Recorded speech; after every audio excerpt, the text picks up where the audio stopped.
상대방에게 배려하고 예의 있게 하되 남 눈치는 보지 말자 피해주지 않는 선에서 우리 모두는 언제나 자유로울 권리가 있다. 시선의식 없애기. 타인에게 잘 보이려 노력하지 말라. 남을 평가하니까 스스로도 평가당하며 눈치 보는 것입니다. 내가 미움받아 봐서 아는데 내가 뭐래도 싫어하는 사람은 끝까지 싫어합니다. 그냥 서로 상극인 관계가 있습니다. 이건 내 성격이 좋고 나쁨을 떠나서 기죽지 말고 나을 것만 하고 살면 됩니다. 유독 우리나라 사람들은 남들 시선, 남들 사생활에 참견 오지랖이라 해야 하나. 혼자 고기 먹으러 갈 수도 있고 혼자 맥주 한 잔 마실 수 있고 그런다고 주변에 민폐 끼치는 것. 아닌데 우리나라 사람들은 유독 혼자 그렇게 온 사람들을 이상하게 보더라고요. 모든 분들 매일매일이 행복하시길 바라봅니다. 좋은 내용 감사합니다. 타인의 시선에서 자유로워지는 법. 시선의식을 극복하는 5가지 방법. 세상의 모든 사람들이 나를 좋아해 줄 필요는 없다. 이는 마치 닳도록 읽은 명언처럼 누구나 머리로는 이해하지만 가슴으로 받아들이기는 힘든 진리입니다. 우리는 살아가면서 끊임없이 타인의 시선, 평가, 기대에 노출됩니다. 좋아하는 사람에게 잘 보이고 싶어 옷차림에 신경 쓰고 중요한 발표를 앞두고는 혹시 실수할까봐 전전긍긍하기도 합니다. 이처럼 타인의 인정을 바라고 부정적인 시선에 움츠러드는 것은 자연스러운 현상입니다. 하지만 지나친 시선 의식은 마치 그림자처럼 우리를 따라다니며 불안감을 조성하고 진정한 나를 세상에 드러내는 것을 방해합니다. 혹시 당신도 다음과 같은 경험을 한 적이 있나요? 중요한 발표를 앞두고 사람들의 시선이 두려워 밤잠을 설친 적이 있나요? 좋아하는 사람 앞에서 나도 모르게 작아지고 하고 싶은 말을 제대로 하지 못한 적이 있나요? SNS에 사진을 올릴 때 좋아요, 개수에 일일비하며 타인의 반응에 신경 쓴 적이 있나요? 남들이 나를 어떻게 생각할지 걱정하느라 진짜 내 모습을 숨긴 적이 있나요? 만약 그렇다면 당신도 시선의식에 갇혀 자유롭지 못한 상태일 수 있습니다. 시선의식은 마치 보이지 않는 감옥과 같아서 우리를 끊임없이 감시하고 스스로를 검열하게 만듭니다. 그 결과 우리는 자신감을 잃고 진정한 잠재력을 발휘하지 못하며 늘 불안과 초조함에 시달리게 됩니다. 하지만 다행인 것은 시선의식은 극복할 수 있는 마음의 습관이라는 것입니다. 마치 운동을 통해 근육을 키우듯 꾸준한 노력과 훈련을 통해 시선의식이라는 감옥에서 벗어나 자유로워질 수 있습니다. 이 글에서는 시선의식에서 벗어나 자유롭고 행복한 삶을 살 수 있도록 돕는 5가지 방법을 제시합니다. 전문가의 시각에서 심리학적 이론과 다양한 사례를 바탕으로 각 방법을 자세히 설명하고 실제 적용할 수 있는 구체적인 전략을 제시합니다.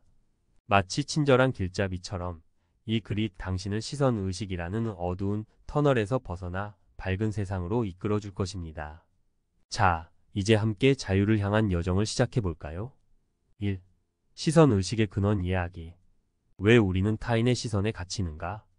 시선의식은 인간의 기본적인 욕구에서 비롯됩니다. 인간은 사회적 동물로서 소속감을 느끼고 싶어하며 타인에게 인정받고 사랑받고 싶어합니다.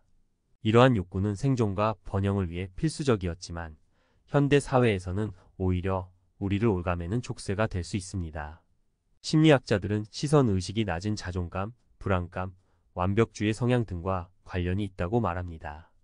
또한 어린 시절 부모나 주변 사람들의 과도한 기대나 비난을 경험한 사람들은 타인의 시선에 더 민감하게 반응할 수 있습니다.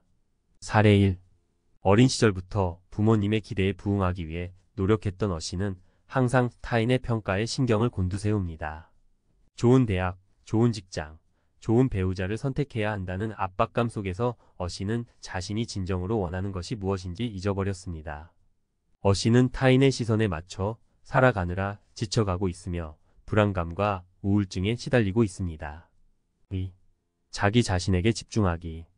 내면의 목소리에 귀 기울이기. 타인의 시선에서 벗어나기 위해서는 자기 자신에게 집중하는 것이 중요합니다. 자신의 가치관, 강점, 약점을 파악하고 자신이 진정으로 원하는 것이 무엇인지 탐색해야 합니다.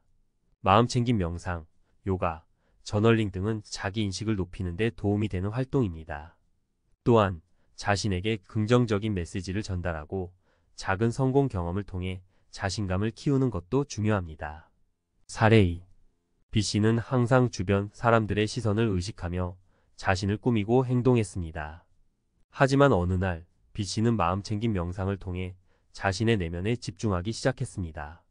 B씨는 자신이 타인의 기대에 부응하기 위해 얼마나 많은 에너지를 소모하고 있는지 깨달았습니다. B씨는 명상을 통해 자신을 있는 그대로 받아들이고 자신에게 진정으로 중요한 것이 무엇인지 알게 되었습니다. 3. 타인의 시선을 재해석하기. 합리적인 사고방식 갖기. 타인의 시선에 과도하게 반응하는 것은 인지적 왜곡 때문일 수 있습니다. 인지적 왜곡이란 현실을 객관적으로 보지 못하고 자신의 생각이나 감정에 따라 왜곡해서 해석하는 것을 말합니다. 예를 들어 사람들이 나를 쳐다보는 것 같아라는 생각은 내가 이상하게 보일까 봐 걱정된다는 불안감에서 비롯된 것일 수 있습니다. 모든 사람이 나를 좋아해야 해라는 생각은 나를 싫어하는 사람이 있으면 안 돼라는 완벽주의적 사고방식에서 비롯된 것일 수 있습니다. 인지행동 치료는 인지적 왜곡을 수정하고 합리적인 사고방식을 갖는 데 도움이 되는 치료법입니다. 또한 자신의 생각을 객관적으로 평가하고 반박 증거를 찾는 연습을 통해 타인의 시선을 재해석할 수 있습니다. 사례 3. C씨는 발표를 할 때마다 심한 불안감을 느꼈습니다. C씨는 청중들이 내 발표를 지루해할 거야. 내가 실수하면 사람들이 비웃을 거야 라는 생각에 사로잡혀 발표에 집중할 수 없었습니다. C씨는 인지행동 치료를 통해 자신의 생각이 현실과 다르다는 것을 깨닫고 내 발표가 모든 사람을 만족시킬 수는 없다. 실수는 누구나 할 수 있다는 합리적인 생각을 하게 되었습니다. 4. 자기 주장 훈련하기. 당당하게 자신의 의사 표현하기. 타인의 시선에 끌려다니지 않으려면 자신의 생각과 감정을 명확하게 표현하는 것이 중요합니다. 자기 주장 훈련은 자신의 권리를 존중하면서도 타인의 권리를 침해하지 않는 의사소통 방식을 배우는 것입니다. 나 전달법을 사용하여 자신의 감정과 생각을 표현하고 적절한 거절을 통해 자신의 의사를 분명히 밝히는 연습을 해야 합니다. 또한 비언어적인 표현에도 신경 쓰는 것이 중요합니다. 당당한 자세, 눈 맞춤, 목소리 톤 등은 자신감을 표현하는 데 도움이 됩니다. 사례 4. D씨는 항상 다른 사람들의 부탁을 거절하지 못하고 힘들어했습니다. D씨는 내가 거절하면 사람들이 나를 싫어할 거야 라는 생각에 끌려다녔습니다. D씨는 자기 주장 훈련을 통해 싫은 것은 싫다고 말할 수 있다는 것을 배우고 자신감 있는 태도로 거절하는 연습을 했습니다. D씨는 더 이상 타인의 눈치를 보지 않고 자신의 의사를 표현할 수 있게 되었습니다. 5. 사회적 지지 기반 강화하기. 긍정적인 관계 형성하기. 나를 지지해주고 격려해주는 사람들의 존재는 시선 의식을 극복하는 데 큰 힘이 됩니다. 가족, 친구, 동료 등 긍정적인 관계를 유지하고 서로 지지하고 격려하는 관계를 형성해야 합니다. 또한 자신과 비슷한 고민을 가진 사람들의 모임에 참여하거나 전문가의 도움을 받는 것도 좋은 방법입니다. 사례 5.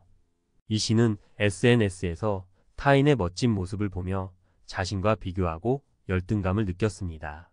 E씨는 시선 의식에 갇혀 우울감에 빠져 있었습니다. 하지만 E씨는 자신과 비슷한 고민을 가진 사람들의 모임에 참여하면서 위로와 공감을 얻었습니다. E씨는 모임에서 다른 사람들의 이야기를 듣고 자신의 고민을 털어놓으면서 시선 의식에서 벗어날 수 있었습니다. 결론. 지금까지 우리는 시선 의식이라는 미로 속을 탐험하며 그 복잡한 구조를 이해하고 출구를 찾기 위한 다양한 방법들을 모색해 왔습니다. 마치 숙련된 등반가가 험준한 산을 오르듯 때로는 힘들고 지칠 때도 있었지만 포기하지 않고 꾸준히 한 걸음씩 나아가는 용기를 보여주셨습니다. 이제 여러분은 시선 의식이라는 거대한 파도에 맞서 싸울 수 있는 든든한 방패와 날카로운 창을 손에 쥐게 되었습니다. 하지만 기억하세요. 진정한 자유는 단순히 도구를 소유하는 것에서 그치는 것이 아니라 그것을 능숙하게 사용하는 데 있습니다. 마치 훌륭한 요리사가 최고의 재료를 사용해 멋진 요리를 만들어내듯 여러분은 이제 터득한 방법들을 삶 속에서 적극적으로 활용해야 합니다. 시선 의식에서 벗어나는 것은 마치 오랜 시간 굳어진 습관을 고치는 것과 같습니다. 처음에는 어색하고 불편할 수도 있습니다. 하지만 좌절하지 마세요. 넘어지더라도 다시 일어서는 용기, 그리고 끊임없이 자신을 격려하는 마음이 있다면 결국에는 목표 지점에 도달할 수 있을 것입니다. 자, 이제 여러분 앞에 두 갈래 길이 놓여 있습니다. 하나는 타인의 시선이라는 무거운 짐을 짊어진 채 불안과 초조함 속에서 살아가는 길입니다. 마치 꼭두각시 인형처럼 타인의 기대에 끌려다니며 진정한 자신을 잃어버릴 수도 있는 길입니다. 다른 하나는 시선 의식이라는 족쇄를 끊어버리고 자유롭게 자신의 삶을 개척해 나가는 길입니다. 마치 넓은 바다를 항해하는 돛단 배처럼 당당하게 자신의 꿈을 향해 나아가는 길입니다. 어떤 길을 선택하시겠습니까? 선택은 오롯이 여러분의 몫입니다.